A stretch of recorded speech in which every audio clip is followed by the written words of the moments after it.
আজকের কবিতা দিদি, কবি শুভ দাশগুপ্ত। কবিতাটি শুনে যদি আপনাদের ভালো লাগে তাহলে আমার চ্যানেলটা প্লিজ সাবস্ক্রাইব করে দেবেন, দিয়ে আমার পাশে থাকবেন এবং পাশের বেল আইকনটাতে প্রেস করে অলে ক্লিক করে রাখবেন, যাতে আমি যখনই ভিডিও পোস্ট করি আপনাদের কাছে তার নোটিফিকেশন পৌঁছে যাবে। আমি মোটামুটি সোম বুধ শুক্র 3 দিন কবিতা পোস্ট করি। ব্যতিক্রম সাধারণত শরীর খারাপ না হলে হয় না, তাই জন্যে বলছি যে আপনারা প্লিজ আমার কবিতাটা একটুখানি শুনবেন, দেখবেন, আর একটু কমেন্টস করবেন, ভালো লাগবে। আমার পড়তে ভালো লাগে, আপনাদের সাথে সম্পর্কটা আরো ভালো হবে, মজবুত হবে, আর ভালো লাগে শেয়ার করে দেবেন। আজকের কবিতা দিদি, কবি শুভ দাশগুপ্ত।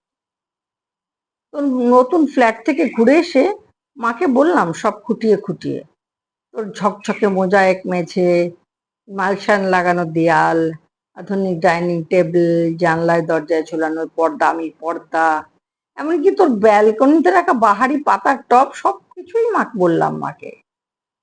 নগেন দত্ত লেনে আমাদের আলো বাতাসীন একতলার ভাঙা ঘরে বসে মা সব শুনলেন চোখ বুজে। শুনতে শুনতে মার মুখে ফুটছিল হাসি আর চোখে আসছিল জল। তোর ব্যালকনিতে দাঁড়ালে ছড়িয়ে থাকা শহরটাকে অনেক দূর পর্যন্ত দেখা যায়। বসবার ঘরের দেয়ালে নতুন কেনা একটা সুন্দর পেন্টিং ঘরটাকে কি গাম্ভীর্যে ভলিয়ে তুলেছে, সব কিছু মাকে বললাম। চোখ বুজে শুনতে শুনতে মার মুখে ফুটে উঠছিল হাসি আর চোখে আসছিল জল। তোর চেহারাটা আগের চেয়ে অনেক ঝকঝকে সুন্দর হয়ে গেছে, ফর্সা হয়ে গেছিস অনেকটা। যদিও তোর হাসিটা আছে ঠিক ছেলেবেলার মতোই। জামাইবাবুর মুখে শুনলাম সামনের পুজোয় তোরা নাকি একেবারে পুরো দক্ষিণ ভারতটাই বেরিয়ে আসবি। মা নগেন দত্ত লেনের ভাঙা চোরা ঘরে বসে এইসব শুনতে শুনতে হেসেছে। কেন জানি না মার চোখে এসেছে জল। সবকিছু বলেছি দিদি, শুধু তোর ডাইনিং স্পেসে রাখা দুধ সাদা রঙের ওই ফ্রিজটার কথা মাকে বলিনি। তোর বিবাহ বার্ষিকীর উজ্জ্বল সন্ধ্যায় তুই যখন গা ভর্তি গয়নায় অপরূপা হয়ে ফ্রিজে মাথায় হাত রেখে হাসছিলি, তখন যে তোকে কি সুন্দর লাগছিল মাকে বলিনি সে কথাও। বিবাহ বার্ষিকীর সন্ধ্যায় তোদের আনন্দ উজ্জ্বল অ্যাপার্টমেন্টে তুই আর জামাইবাবু যখন এই ফ্রিজটার পাশে দাঁড়িয়ে হাসি মুখে মালা বদল করছিলি, বাবুদের রসিক বন্ধুদের অনুরোধে আর ক্যামেরার ফ্ল্যাশ ঝিলকে উঠছিল উপচে পড়া খুশির মতো, তখন ঠিক তখনই দিদি আমার চোখের সামনে স্পষ্ট হয়ে উঠেছিল হাসপাতালের করিডোরে বাবার ভেঙে পড়া মুখ। ভেতরে মা তখন অপারেশনের পর অচৈতন্য। ডাক্তার এসে বাবাকে বললেন চোখটা বোধহয় আর বাঁচানো গেল না, তাও একবার চেষ্টা করে দেখতে পারেন মাদ্রাজে, যদিও সে অবশ্য অনেক টাকার ব্যাপার। হাড়ি কাঠে আটকে পড়া অসহায় পশুর মতো করুণ দেখাচ্ছিল তখন বাবার মুখটা। সিঁড়ি দিয়ে আস্তে আস্তে বাবা আমার কাঁধে হাত থেকে বলেছিলেন, কমলাকে সারা জীবন শুধু দুঃখ কষ্টই দিলাম, সুখ দিতে পারলাম না। আজ ওর চোখ দুটোও চলে গেল, সবই আমার কপাল।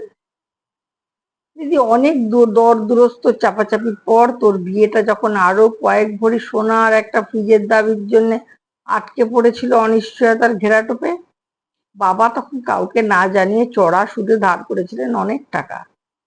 সামান্য মাইনের প্রাইভেট কোম্পানির চাকরি করা বাবা বেঁচে থাকতে থাকতে অন্তত একটা মেয়েকে পার করা দুরন্ত আশায় ঝুঁকি নিয়ে ফেলেছিলেন অনেকটা।